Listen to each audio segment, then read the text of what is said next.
యోహాను రాసినటువంటి మొదటి పత్రిక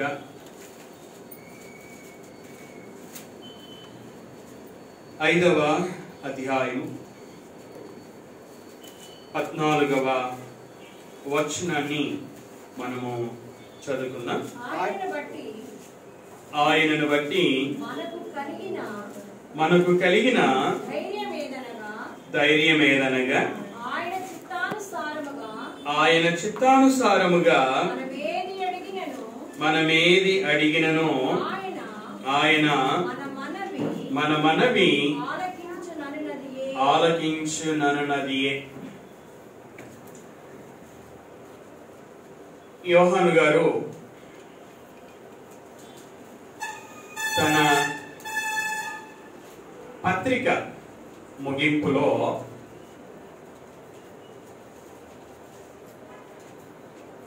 ప్రార్థనను, సహోదరుల నిమిత్తమైనటువంటి ప్రార్థనను గురించి వ్రాసినటువంటి సందర్భం. ఆయనను బట్టి మనకు కలిగిన ధైర్యమేదనగా ఆయన చిత్తానుసారముగా మనమేది అడిగినను ఆయన మన మనవి ఆలకించునన్నదియే. మనము అనుదినము కూడా ప్రార్థన చేసుకుంటూ ఉంటాం. దానియేలులాగా 3 సార్లు ప్రార్థన చేసుకొనొచ్చు ఉండవచ్చు. శుక్రవారము ఉపవాసం ఉండి ప్రార్థన చేసుకొనొచ్చు ఉండవచ్చు. హిజ్కియాలాగా కన్నీళ్లు విడిచి ప్రార్థన చేసుకొనొచ్చు ఉండవచ్చు. అయితే ప్రాముఖ్యమైనటువంటి విషయము ఏమిటి అనగా, దేవుడు మన ప్రార్థనలను వినాలి అంటే ఎలా మనము ప్రార్థన చేయాలో పరిశుద్ధాత్ముడు యోహాను గారి ద్వారా వ్రాయించాడు. ఆయన చిత్తానుసారముగా మనం ఏది అడిగినను ఆయన మన మనవి ఆలకించునన్నదియే. ఆయన మన మనవి ఆలకించాలి అంటే ఆయన చిత్తానుసారంగా మనము అడగాలి అట. ఆయన చిత్తానుసారముగా అడగాలి అంటే ఆయన చిత్తం ఏమిటో మనకు తెలియాలి. తెలియకుండా ఆయనను మనం అడగలేం.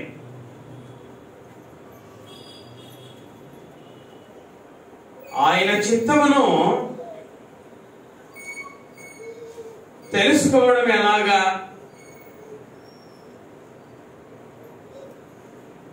దేవుడు తన చిత్తాన్ని తన మాటలలో తెలియజేశాడు. ఒకవేళ తెలియజేయకపోయి ఉంటే ఆయన చిత్తాన్ని మనము తెలుసుకోలేకపోయేవారం. కానీ దేవుడు తన చిత్తమును 66 పుస్తకాలలో తెలియజేశాడు. సౌండ్ ఎక్కువ వస్తుందా విజయ్?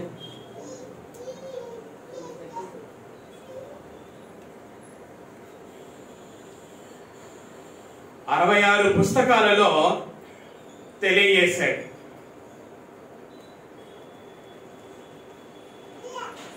దేవుని చిత్తము అనే మాట, చిత్తము అనే మాటకి అర్థం ఏమిటి అని మనము పరిశీలన చేసినట్లయితే మనందరికీ తెలుసు, క్రొత్త నిబంధన గ్రీకు భాషలో వ్రాయబడి ఉంది. గ్రీకు భాషలో తెలేమా అనే గ్రీకు పదం ఉంది. ఆ పదానికి 5 మాటలు తెలుగులో అనువాదం చేశారు. ఏమిటి 5 మాటలు అంటే చిత్తం,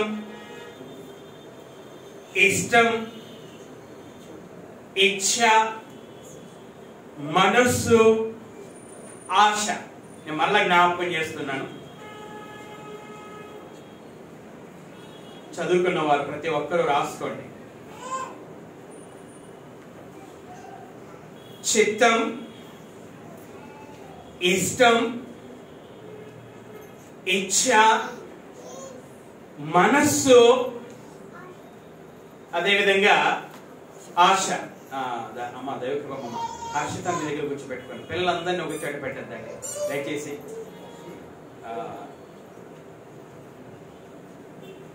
చాలా విలువైన సమయం. ఎన్నో గంటలు సిద్ధపడి చెబుతున్నటువంటి సమయం.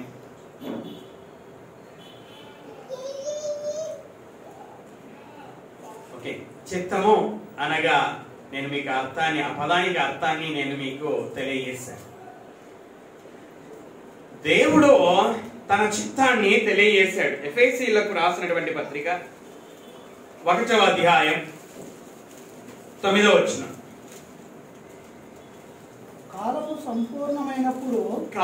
సంపూర్ణమైనప్పుడు జరగవలసిన ఏర్పాటును బట్టి ఆయన తన దయా సంకల్పము చొప్పున తన చిత్తమును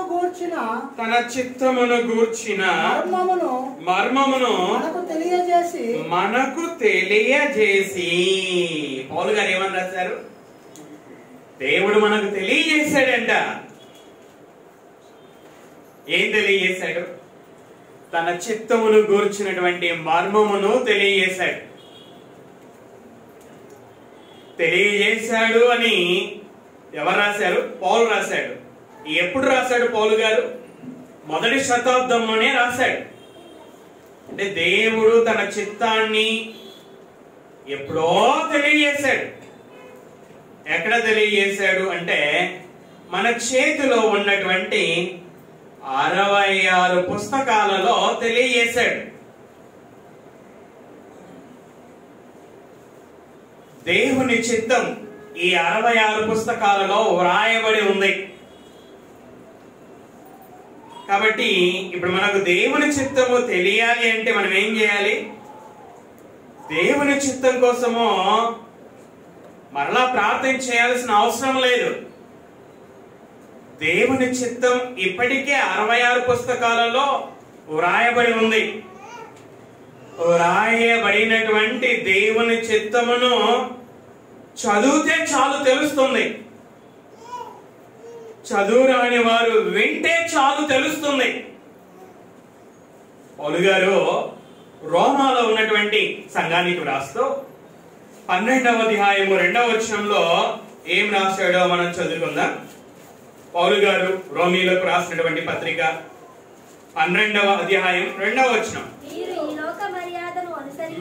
మీరు ఈ లోక మర్యాదను అనుసరింపక ఉత్తమమును అనుకూలమును సంపూర్ణమునై ఉన్న దేవుని చిత్తమేదో పరీక్షించి తెలుసుకొనున్నట్లు మీ మనస్సు మారి నూతన మగుట వలన రూపాంతరము పొందుడి. అంటే దేవుడు పౌలు గారి ద్వారా ఏమని రాయించాడు?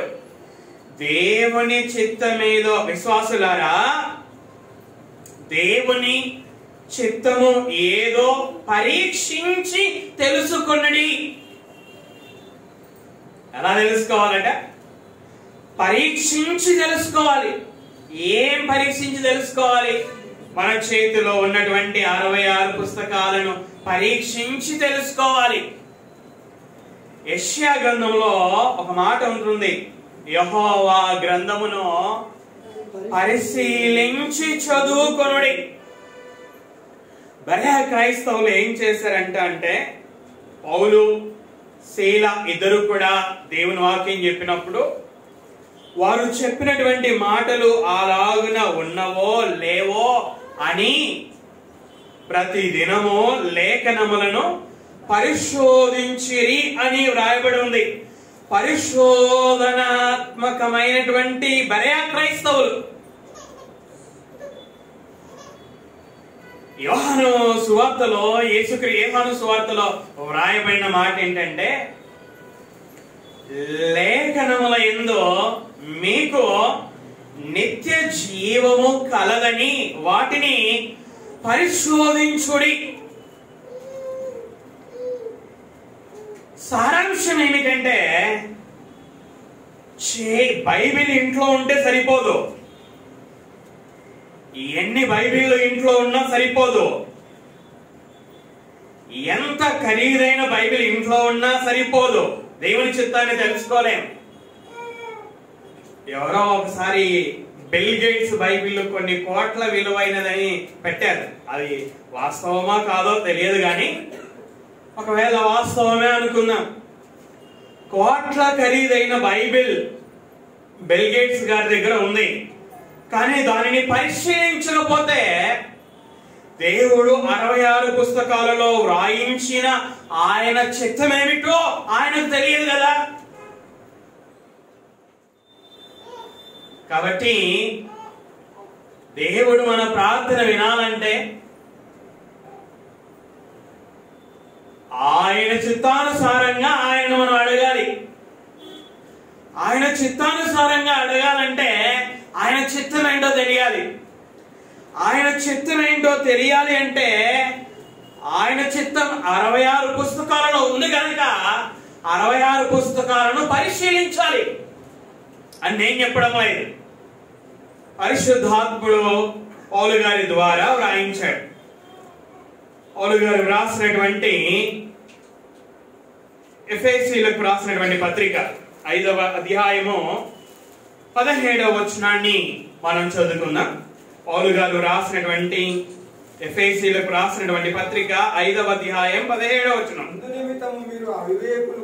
విశ్వాసులారా, ఇందు నిమిత్తము మీరు అవివేకులు కాక ప్రభు యొక్క చిత్తము ఏమిటో గ్రహించుకొనుడి. గ్రహించుకొనుడి అనే మాట చదువుకున్న వాళ్ళు గ్రహించాలి. అది ఇంపరేటివ్ మూడ్. అది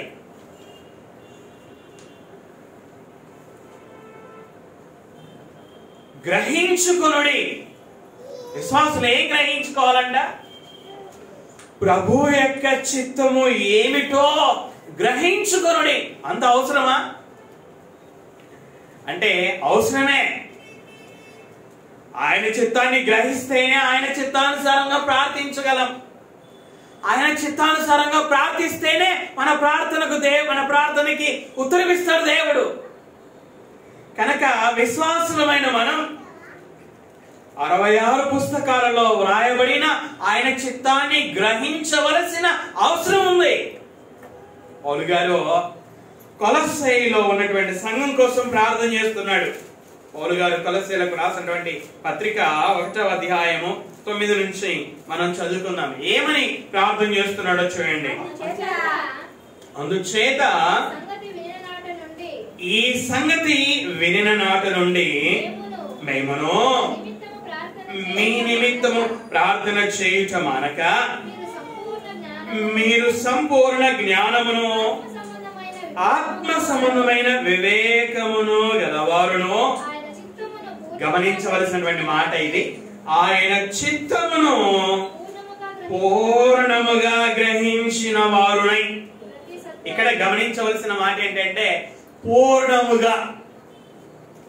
ఇప్పటికే మనము పౌలు గారు ఎఫెసీయులకు రాసినటువంటి పత్రిక 5వ అధ్యాయం 19వ వచనంలో గ్రహించుకొనుడి అనే మాటను మనము జ్ఞాపకం చేసుకున్నాం. ఇక్కడ గమనించవలసిన మాట ఏమిటంటే విశ్వాసులు దేవుని చిత్తాన్ని ఎలా గ్రహించాలి అంటే పూర్ణముగా గ్రహించాలి అంట. అంటే సగం గ్రహించి సగం గ్రహించక ఉండడం కాదు. పూర్ణంగా గ్రహించాలి. అప్పుడే ఆయన చిత్తానుసారంగా మనం ప్రార్థన చేయగలం. సొలొమోను గారు ప్రార్థన చేశారు పాత నిబంధనలో. సొలొమోను ప్రార్థన దేవుడు విన్నాడు. అక్కడ వ్రాయబడి ఉంది, నీ ప్రార్థన నా దృష్టికి అనుకూలమాయెను అని వ్రాయబడి ఉంది. అంటే దేవుని చిత్తానుసారమైనటువంటి ప్రార్థనని సొలొమోను చేశాడు. అందుకే ఆ ప్రార్థనని దేవుడు విన్నాడు.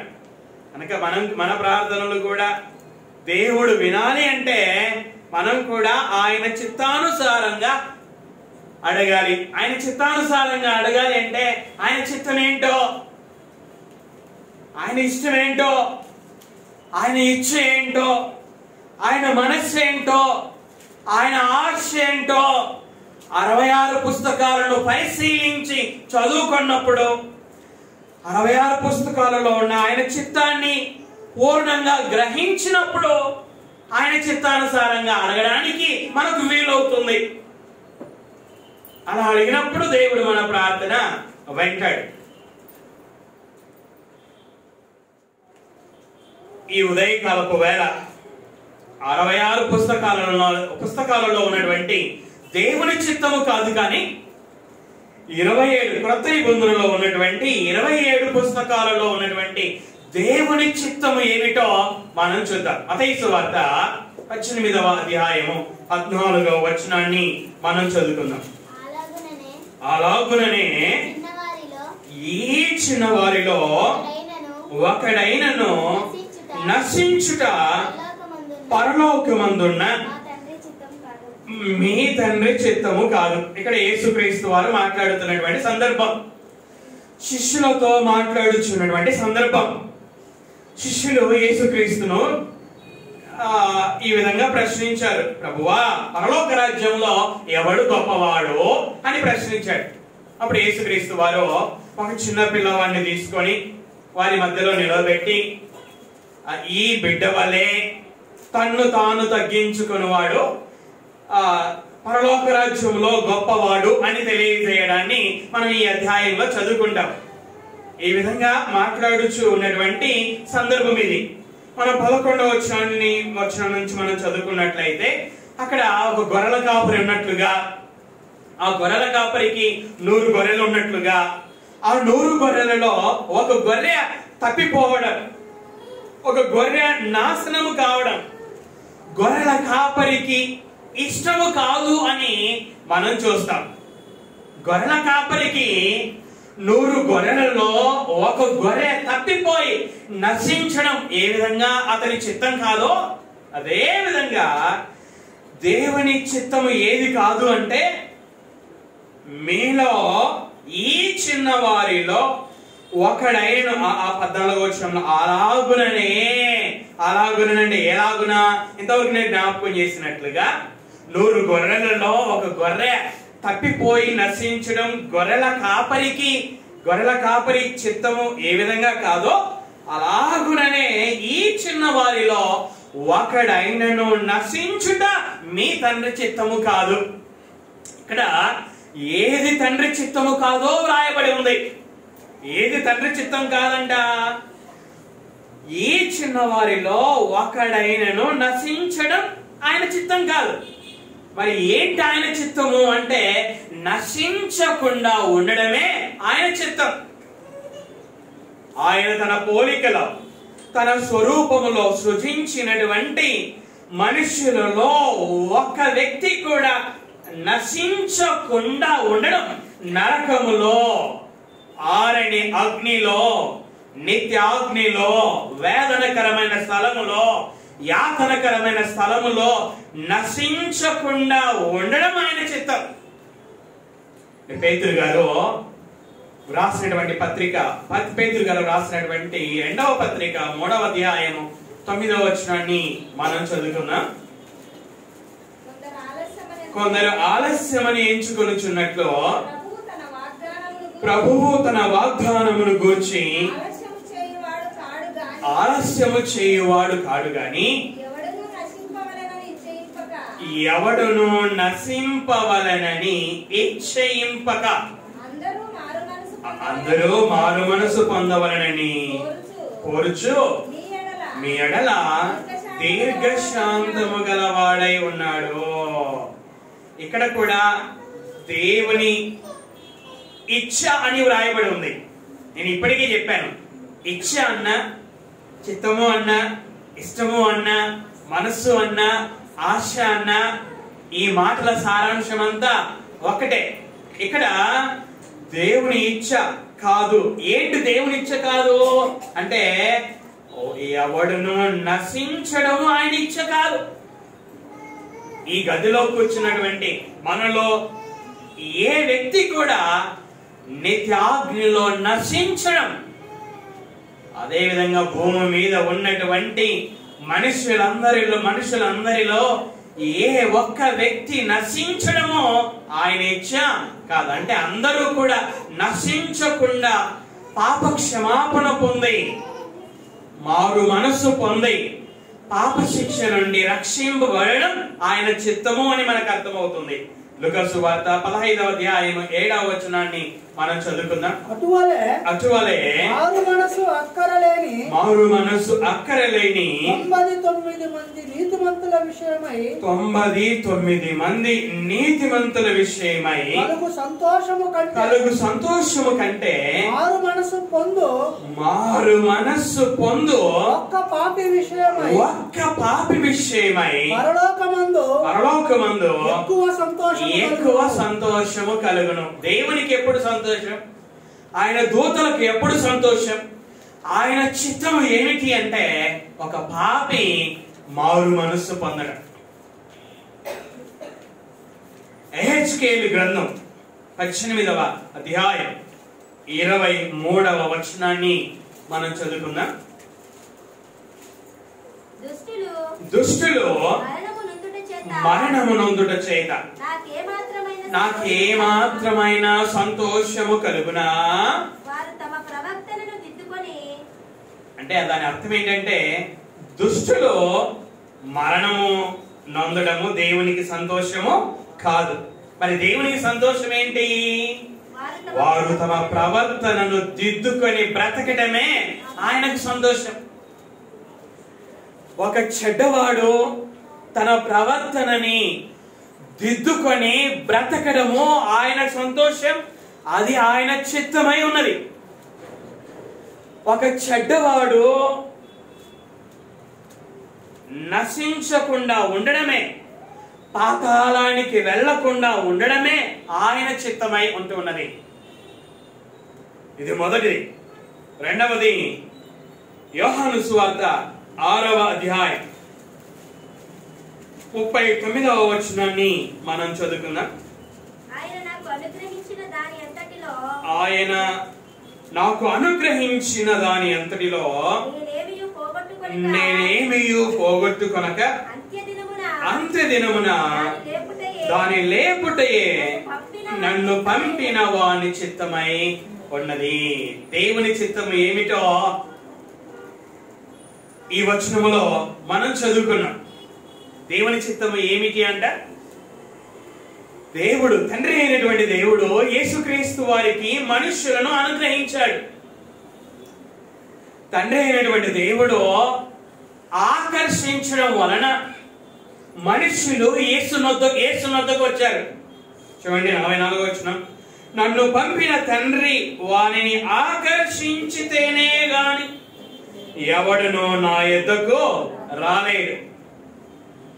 తండ్రి అయినటువంటి దేవుడు ఆకర్షించగా మనుషులు యేసు నొద్దకు వచ్చి యేసు యందు విశ్వాసం ఉంచారు. మనుషులు తండ్రి చేత బోధించబడి, 45వ వచనం నేను చదువుతాను. వారందరూ దేవుని చేత బోధింపబడుదురు అని ప్రవక్తల లేఖనములలో వ్రాయబడి ఉన్నది గనుక తండ్రి వలన విని నేర్చుకొనిన ప్రతి వాడును నా యొద్దకు వచ్చును.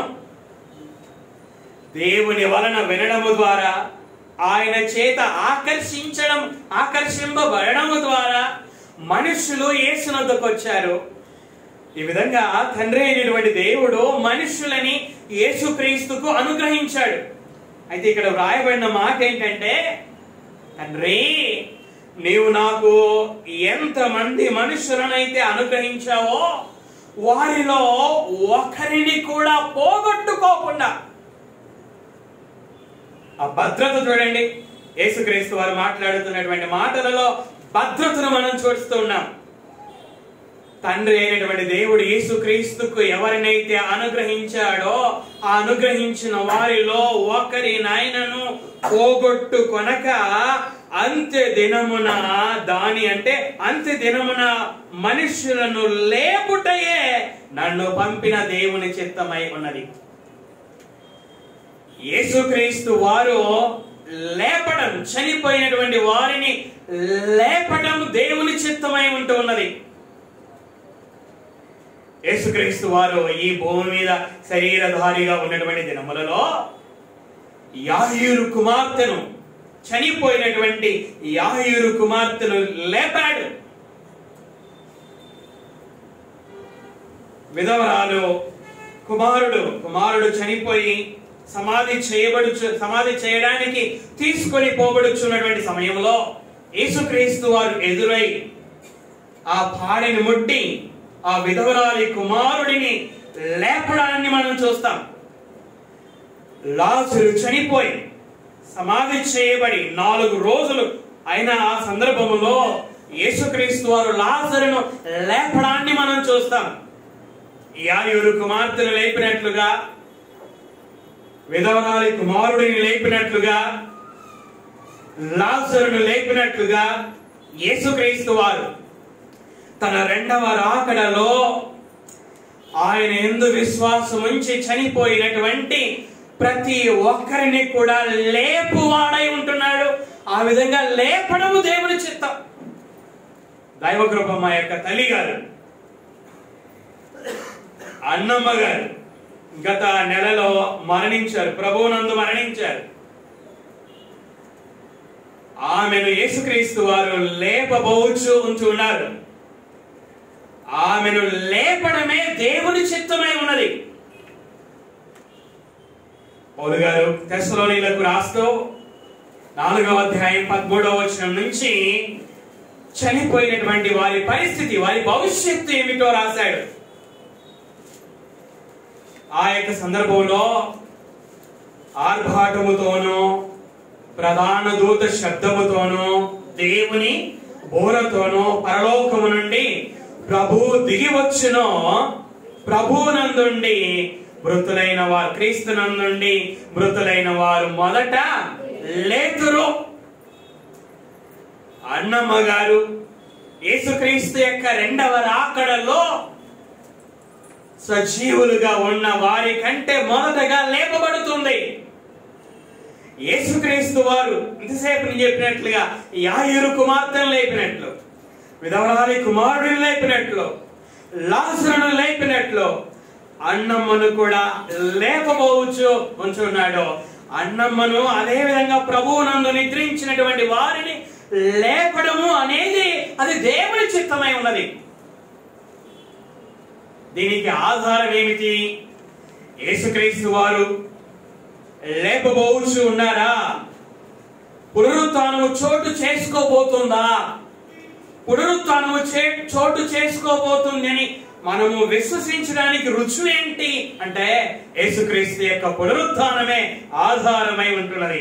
పౌలు గారు ఏథెన్స్ పట్టణంలో ఉంటూ ఏథెన్స్ పట్టణ ప్రజలతో మాట్లాడుతూ ఆ ప్రసంగ ముగింపులో వారికి ఏమని చెప్తున్నాడో మనం చూద్దాం. చూడండి, అపోస్తలుల కార్యములో 17వ అధ్యాయము 30వ వచనాన్ని మనం చదువుకుందాం. అపోస్తలుల కార్యములు 17వ అధ్యాయం 30వ వచనం. ఆ జ్ఞాన కాలములను దేవుడు చూచి చూడనట్టుగా ఉండెను. ఇప్పుడైతే అంతటను అందరును మారు మనస్సు పొందవలనని మనుష్యులకు ఆజ్ఞాపించుచున్నాడు. ఎందుకనగా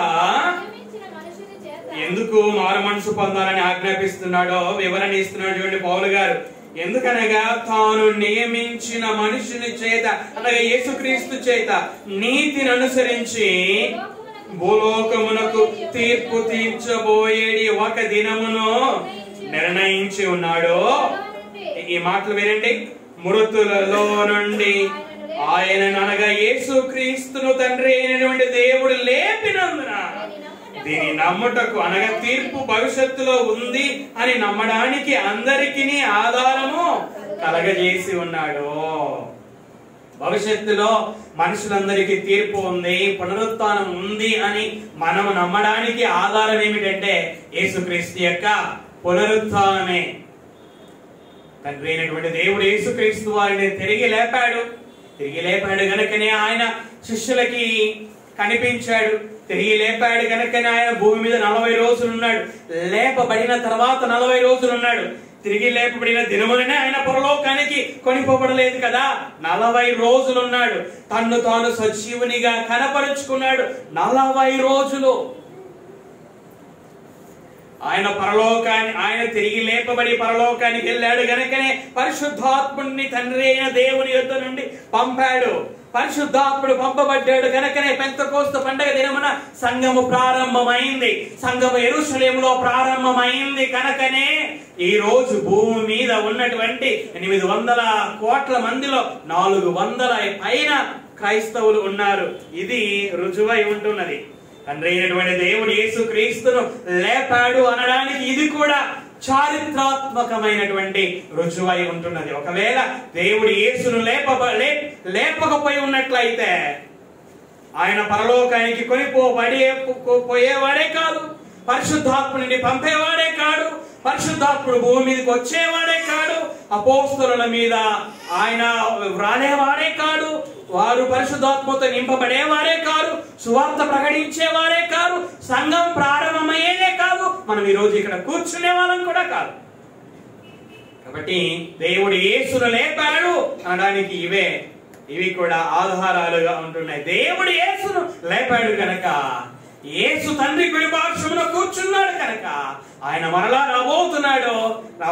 ఆయన వచ్చినప్పుడు చనిపోయినటువంటి వారిని యేసు లేపడం దేవుని చిత్తమై ఉన్నది. మూడవది మనం చూద్దాం. యోహాను సువార్త 6వ అధ్యాయం, అదే 6వ అధ్యాయం 40వ వచనాన్ని మనము చదువుకున్నాం. కుమారుని చూచి ఆయన యందు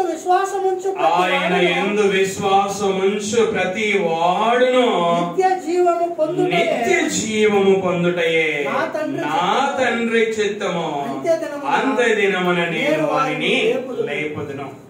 దేవుని చిత్తం ఏంటో మూడవ విషయాన్ని మనం చూస్తూ ఉన్నాం. జ్ఞాపకం చేశాను. యేసుక్రీస్తు వారు అన్నమ్మ గారిని లేపుతారు. అన్నమ్మ గారు క్షయమైన శరీరముతో పాతి పెట్టబడి ఉంది. అక్షయమైన శరీరముతో లేపబడుతుంది. అమర్త్యమైన శరీరముతో లేపబడుతుంది. లేపబడిన తర్వాత ఏం జరుగుతుంది? లేపబడుతుంది. దాని తర్వాత ఏంటి? ఆకాశ మండలానికి మేఘముల మీద కొనిపోబడుతుంది. ఆకాశ మండలంలో ఉన్నటువంటి యేసును ఎదుర్కొనడానికి మేఘాల మీద కొనిపోబడుతుంది. తర్వాత ఏం జరుగుతుంది? యేసుక్రీస్తు వారు తాను చెప్పినట్లుగా,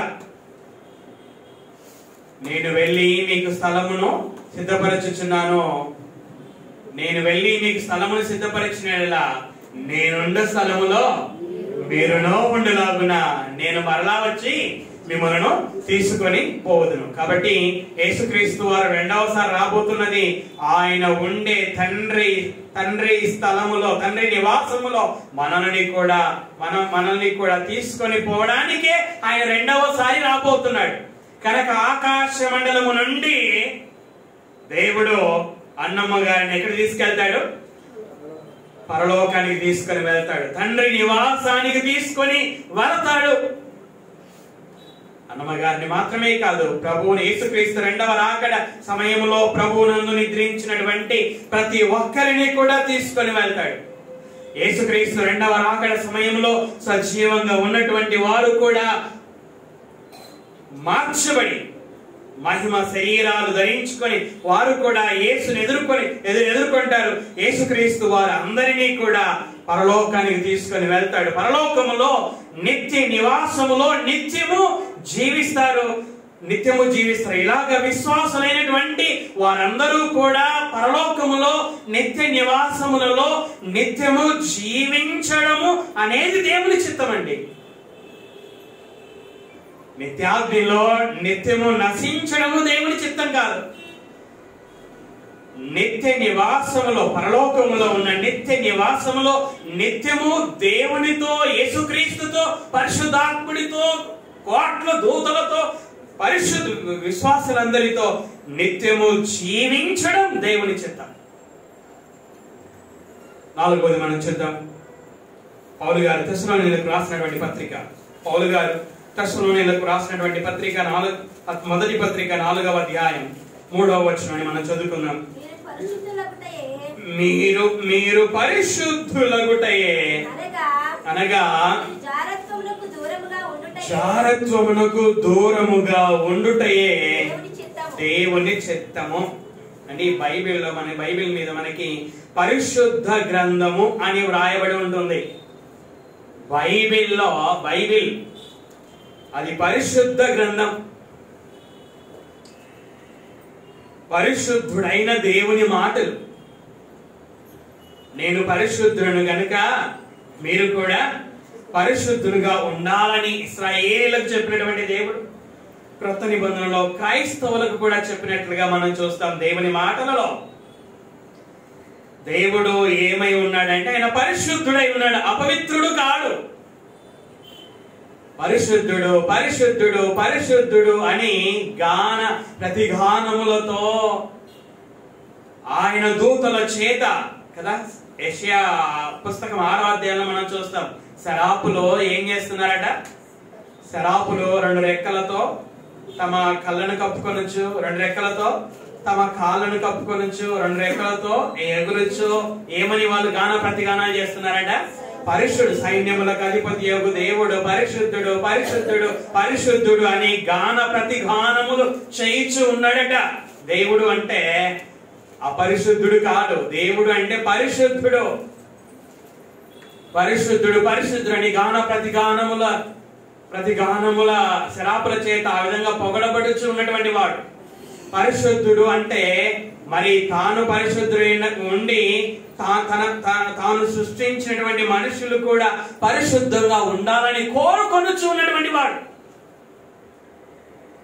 బైబిల్ మనం చదివితే ఇదంతా ఇది మనకి సారాంశం అంతా కనిపిస్తుంది. దేవుని చిత్తం ఏమిటంటే అపవిత్రంగా జీవించడం కాదు. భార్యాభర్తల మధ్య అపవిత్రమైన జీవితం కాదు. భార్యాభర్తల మధ్య అపవిత్రమైన జీవితం ఆయన చిత్తం కాదు.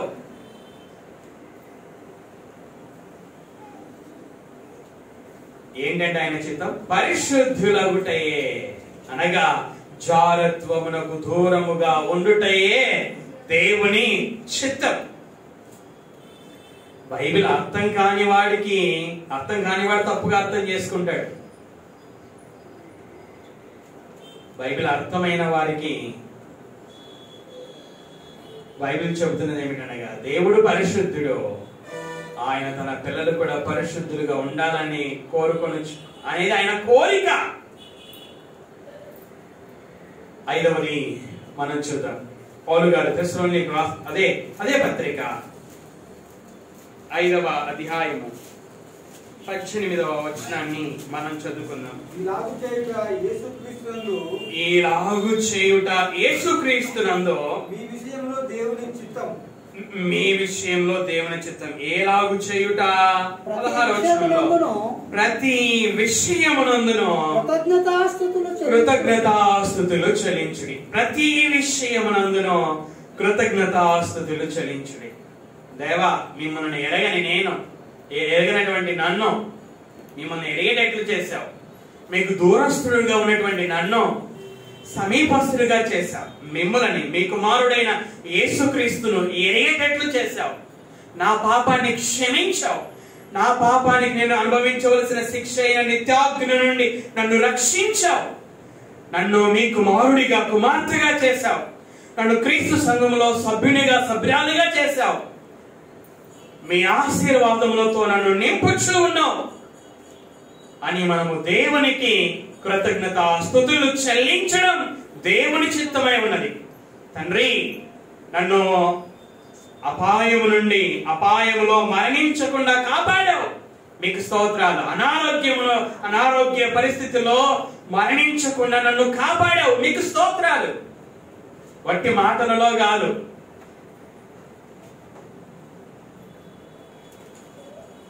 మొదటి ప్రసంగంలో మనం చూసాం ఆ ప్రేమ వాళ్ళు ఎలా చూపిస్తారంట, నోటితో విస్తారమైన ప్రేమ చూపిస్తారట. ఆ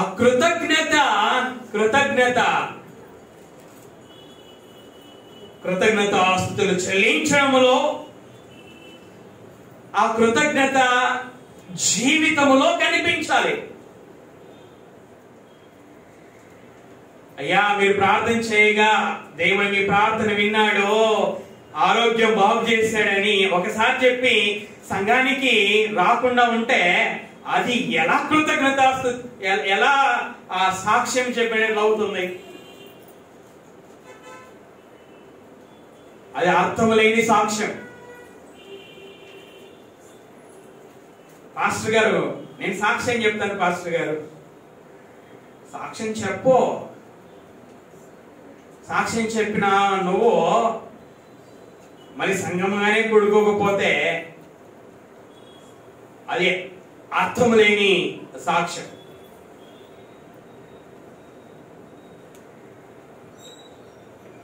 ప్రతి విషయమునందును కృతజ్ఞతాస్తుతులు చెల్లించుడి, ఈలాగు చేయుట క్రీస్తునందు మీ విషయములో దేవుని చిత్తం. దేవుడు మనకు చేసినటువంటి ప్రతి ఉపకారాన్ని బట్టి మనం ఆయనకు కృతజ్ఞతాస్తుతులు చెల్లించడము అది దేవుని చిత్తమై ఉంచి ఉన్నది. కాబట్టి ఈ సమయంలో మనం దేవుని చిత్తం ఏమిటో 5 విషయాలు మనము చూసాం. మొదటిది ప్రార్థన. సహోదరుల నిమిత్తమైనటువంటి ప్రార్థనల గురించి యోహాను గారు రాశారు. సహోదరుడు మరణకరము కాని పాపం చేసినప్పుడు మరొక సహోదరుడు అతని కోసం ప్రార్థన చేస్తే దేవుడు ఆ ప్రార్థనను బట్టి ఆ యొక్క వ్యక్తిని క్షమిస్తాడు అని అక్కడ తర్వాయి వచనాలలో మనం చూస్తాం. ఏదేమైనా సహోదరుల కొరకు ప్రార్థన చేసే విషయమై యోహాను గారు తన పత్రిక ముగింపులో రాస్తూ మరి దేవుడు ప్రార్థన వినాలి అంటే ఆయన చిత్తానుసారంగా మనం అడగాలి అనే విషయాన్ని రాశాడు. ఆయన చిత్తానుసారంగా అడగాలి అంటే ఏమని నేర్చుకున్నాం మనం? ఆయన చిత్తం ఏంటో మనకి తెలియాలి. ఆయన ఇష్టం ఏంటో, ఆయన ఇచ్చ ఏంటో, ఆయన మనస్సు ఏంటో, ఆయన ఆశ ఏంటో మనకు తెలియాలి. ఎలా తెలుసుకునేది? దేవుడు తెలియజేశాడు. ఎక్కడ తెలియజేశాడు? 66 పుస్తకాలలో తెలియజేశాడు. మరి 66 పుస్తకాలలో దేవుని చిత్తం ఉంది. మరి మనం ఏం చేయాలి? 66 పుస్తకాలను ఎలా చదవాలి? పరిశీలించి చదవాలి. అప్పుడప్పుడు కాదు. అప్పుడప్పుడు అనేది మన మాట. అది అప్పుడప్పుడు చదువుతాను పాస్టర్ గారు అనేది మనం మాట్లాడే మాట. దేవుడు చెబుతున్న మాట ఏంటంటే, దుష్టుల ఆలోచన చొప్పున నడవక, పాపుల మార్గమున నిలవక, అపహాసకులు కూర్చుండ చోట కూర్చుండక, యెహోవా ధర్మశాస్త్రమునందు ఆనందించుచు దివారాత్రము దానిని ధ్యానించువాడు ధన్యుడు. అప్పుడప్పుడు ధ్యానించువాడు ధన్యుడు అని కాదు దేవుడు రాయించింది. దివారాత్రము ధ్యానించువాడు ధన్యుడు. అప్పుడప్పుడు అన్నం తింటున్నాడు పాస్టర్ గారు అనే మాట మనం మాట్లాడాం. ఏదేమైనా దేవుని మాట ఏం చేయమని? దివారాత్రము దీనిని ధ్యానించమని. కాబట్టి దేవుని చిత్తం 66 పుస్తకాలలో ఉంది. దీనిని మనం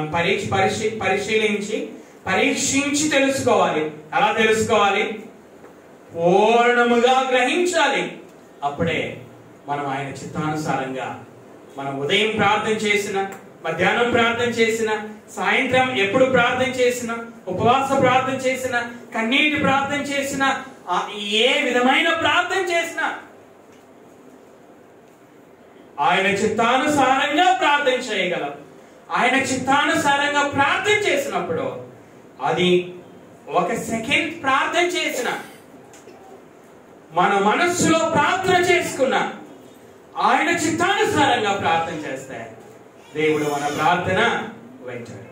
కనుక సారాంశమంతా దేవుని పిల్లలమైన మనకిచ్చినటువంటి ఈ 66 పుస్తకాలను దేవారాత్రము ధ్యానిద్దాం, పరీక్షించి ఆయన చిత్తాన్ని తెలుసుకుందాం, గ్రహిద్దాం, పూర్ణంగా గ్రహిద్దాం.